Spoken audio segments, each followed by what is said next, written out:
Salam sejahtera, terima kasih karena bersama dengan saya di Nazilin Unity Channel. Puan lawan Rafizi.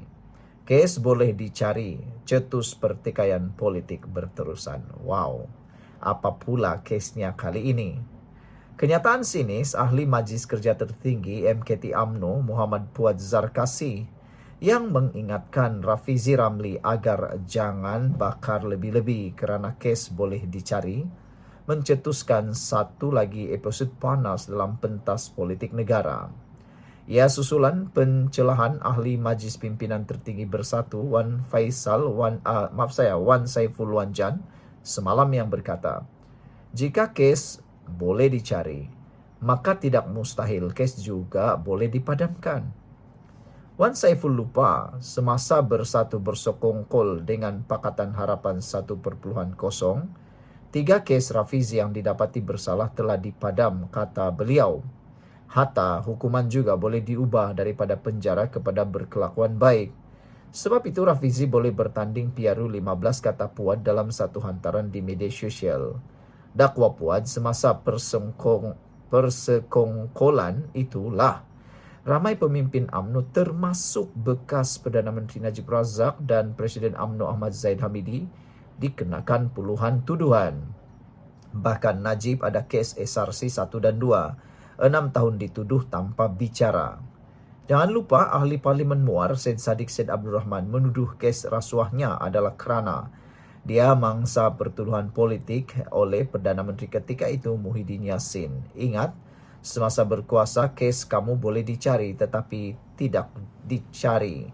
Kamu cuma padam sahaja, katanya lagi. Wah, ini satu pendedahan luar biasa yang tak pernah saya dengar, tak pernah saya tahu. Tapi Anda boleh baca di Malaysia kini.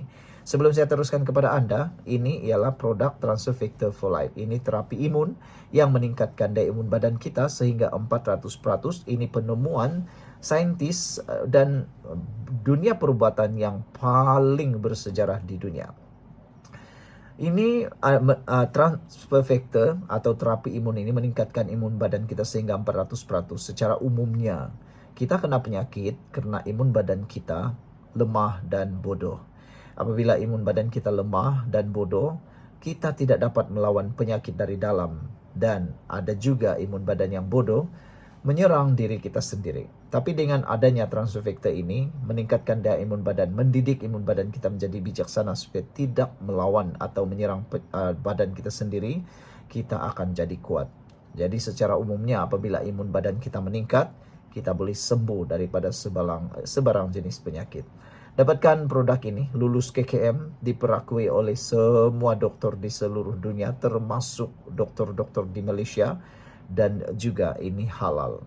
Hubungi nombor telefon yang tertera. Baiklah saudara-saudara sekalian.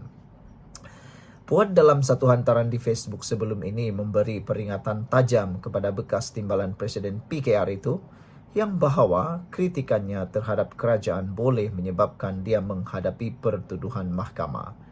Kata Puad, takut berakhir dalam penjara. Bakar menteri sudah, berhenti menteri pun sudah. Jangan bakar lebih-lebih, kes boleh dicari, tulis Puad yang menimbulkan reaksi segera pelbagai pihak.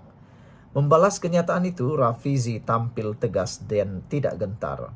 Dalam satu kenyataan penuh sindiran dan perincian, dia mengingatkan bahawa dirinya sudah pun pernah dijatuhkan hukuman penjara bukan di bawah kerajaan perpaduan, tetapi semasa era pentadbiran BN yang turut melibatkan Puad sendiri sebagai ketua pegawai pengarah Jabatan Hal Ehwal Khas ketika itu JASA.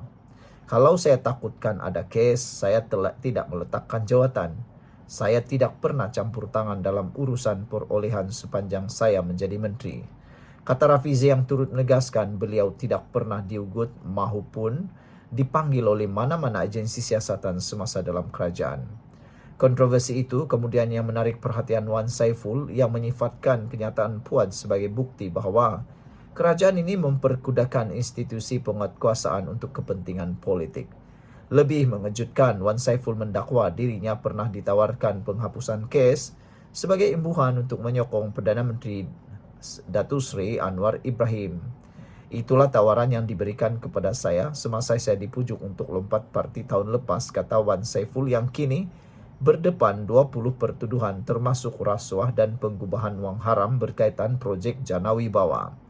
Wan Saiful kemudian mempersoalkan jika kes boleh dicari, tidak mustahil kes juga boleh dipadamkan.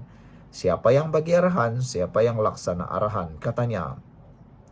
Puad sebelum ini turut menyindir kemungkinan gandingan baru antara Rafizi dan bekas pemimpin UMNO Khairi Jamaluddin, Sahril Hamdan dan Wan Saiful dan Syed Saddiq dalam blok Pembangkang. Namun menyindir siapa jadi presiden, siapa yang akan mengalah. Wah, ini satu pendedahan luar biasa.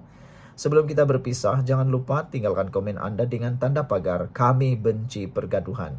Dengan tanda pagar kami benci pergaduhan. Kita jumpa lagi. Bye-bye. Salam sejahtera. Terima kasih karena bersama dengan saya di Nazlin Unity Channel.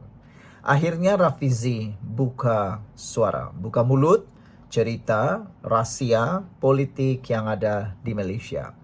Rahasia politik yang ada di Malaysia ini luar biasa. Rafizi yang selama ini sering dihina, diejek dengan pelbagai kenyataan, contohnya sebagai Raja Formula, sebenarnya bukan sekadar Raja Formula tetapi seorang perancang ekonomi yang luar biasa. Hari ini Rafizi membidas pemimpin Perikatan Nasional, setuju pembangunan bersama Ambalat. Bekas Menteri Rafizi berkata, potensi besar minyak di perairan itu dapat dimanfaatkan untuk manfaat rakyat. Ahli Parlimen Pandan, Rafizi Ramli, membidas pemimpin Perikatan Nasional yang menggambarkan kedaulatan negara tergadai susulan laporan pembangunan bersama Ambalat. Bekas Menteri Ekonomi mendakwa pemimpin PN seperti Muhyiddin Yassin, Hamzah Zainuddin dan Ahmad Fadli Syari cuba melambung dengan emosi isu sempadan berkaitan wilayah perairan sekitar Timur Sabah. Beliau turut bersetuju dengan pendirian Perdana Menteri Anwar Ibrahim dan Presiden Indonesia Prabowo Subianto untuk mempertimbangkan pembangunan bersama supaya potensi minyak di perairan itu dapat dimanfaatkan. Sebelum kita teruskan ulasan kali ini, apa pula pendapat Anda semua? Kalau Anda sependapat dengan Rafizi, tolong tulis dalam ruangan komen dengan tanda pagar kami setuju. Tanda pagar tulis dalam ruangan komen Anda, kami setuju. Sebelum kita teruskan ulasan ini, saya nak kongsikan dengan Anda semua. Ini transfer factor for life. Ini ialah satu penemuan luar biasa oleh dunia sains dan perubatan di seluruh dunia. Penemuan ini adalah penemuan luar biasa yang membantu meningkatkan daya imun badan kita sehingga 400%. Karena terapi imun ini akan mendidik dan mengajar serta menguatkan imun badan kita sehingga 400%. Secara umumnya atau secara ringkasnya, kita kena penyakit, sukar sembuh daripada penyakit, dan badan menyerang diri kita sendiri karena daya imun badan kita yang lemah dan bodoh. Apabila daya imun badan kita lemah dan bodoh, bagaimana badan kita nak sembuh daripada penyakit? Sukar. Tapi dengan adanya Transfer Factor for Life terapi imun ini, ia membantu meningkatkan imun badan kita supaya imun badan kita jadi kuat, bijaksana dari dalam, dan imun badan itulah yang akan melawan penyakit yang ada dalam tubuh badan kita. Lalu kita sembuh. Dapatkan produk ini yang melalui nombor telefon yang tertera, dan ingat, Transfer Factor ini lulus KKM, diperakui oleh seluruh doktor di seluruh dunia dan diiktiraf juga oleh doktor di Malaysia. Dapatkannya melalui nombor telefon yang tertera, dan ini adalah produk lulus KKM halal. Saudara, ceritanya hari ini ialah, menurut Rafizi, usaha itu antara perkara di bawahnya dalam kabinet yang kaedah terbabit berkesan seperti penerokaan minyak di luar pesisir Kelantan dan Thailand menerusi penubuhan pihak berkuasa pembangunan bersama Malaysia-Thailand pada 1970-an. Wakil sama banyak, suara sama banyak. Dari situlah kontrak eksplorasi dan pembangunan minyak dapat dijalankan. Akhirnya dianugerahkan kepada Petronas dan PTTEP, Syarikat Minyak Thailand. Hari ini sekitar 30% dari keperluan gas semenanjung Malaysia dibekalkan dari kawasan bertindih ini. Jika ia tidak dibangunkan secara bersama dan tergendala sehingga kini, 30% keperluan gas semenanjung perlu diimport dan dibayar pada harga tinggi, katanya di aplikasi X. Menurutnya, dalam konteks Ambalat, Kerajaan Persekutuan perlu berbincang secara serentak dengan Kerajaan Indonesia dan Sabah supaya kepentingan negeri itu dapat dipelihara dan sebahagian keuntungan pergi kepada rakyatnya secara adil. Tetapi jika dipolitikkan dan rancangan pembangunan bersama ini tergendala, negara dan rakyat dari Sabah sampai ke Perlis akan terus kehilangan berbilion ringgit hasil setiap tahun dalam keadaan hasil minyak kita semakin berkurang. Petronas memerlukan pembangunan bersama ini. Insya Allah rakyat juga akan mendapat manfaat, kata Rafizi. Kita boleh membangkang sesuatu, tetapi biarlah selepas kita meneliti keseluruhan merit case itu. Jangan pakai hentam saja, katanya. Jumat lalu Bernama melaporkan Anwar dan Prabowo menyatakan komitmen kedua-dua negara untuk mempercepat kerjasama strategik dalam pelbagai bidang, termasuk pembangunan bersama di wilayah sempadan maritim Malaysia dan Indonesia di Ambalat secara damai serta saling menguntungkan. Anwar dilaporkan berkata kedua-dua negara harus mempertimbangkan kerjasama ekonomi, termasuk di kawasan sempadan maritim yang memberi manfaat rakyat. Semalam, Hamzah berkata pembangunan bersama secara tergesa-gesa ketika wilayah kedaulatan maritim negara dituntut negara luar boleh menjerumuskan kepentingan nasional dalam keadaan samar. Muhyiddin pula menekankan sebarang bentuk perjanjian pembangunan bersama di wilayah yang masih menjadi pertikaian maritim seperti Ambalat hanya boleh dilaksanakan dengan syarat-syarat tegas.